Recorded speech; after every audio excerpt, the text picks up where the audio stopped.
চাপা পুলি কার না খেতে ভালো লাগে, আর চাপা পুলি দেখতে যেরকম সুন্দর হয়েছে তেমনই সুস্বাদু হয়েছে। আর গরম ভাতের সাথে চাপা পুলি যে খেতে এত সুস্বাদু লাগে, খেতে যে এত মজা লাগে যা বলার মতন না।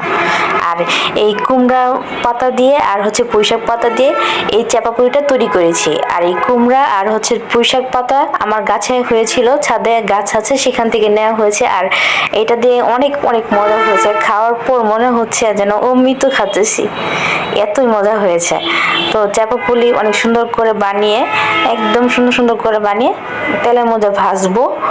আর ভাজার পর দেখবেন এত সুন্দর হবে।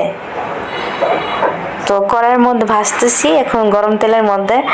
আর আমার রেসিপিটা ভালো লাগলে আপনারা বেশি করে like, comment, share, follow, subscribe সব কিছু করবেন। আমার পেজটাকে লাইক, ফলো দিবেন, ফলো করবেন, সব কিছু কমেন্ট করবেন।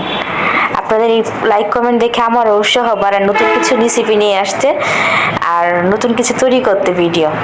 আশা করি আপনারা সবাই ভালো থাকবেন, আর আমার জন্য বেশি বেশি দোয়া করবেন যাতে নতুন নতুন রেসিপি তৈরি করতে পারি, আপনাদেরকে দেখাতে পারি। ভালো থাকবেন, বাই।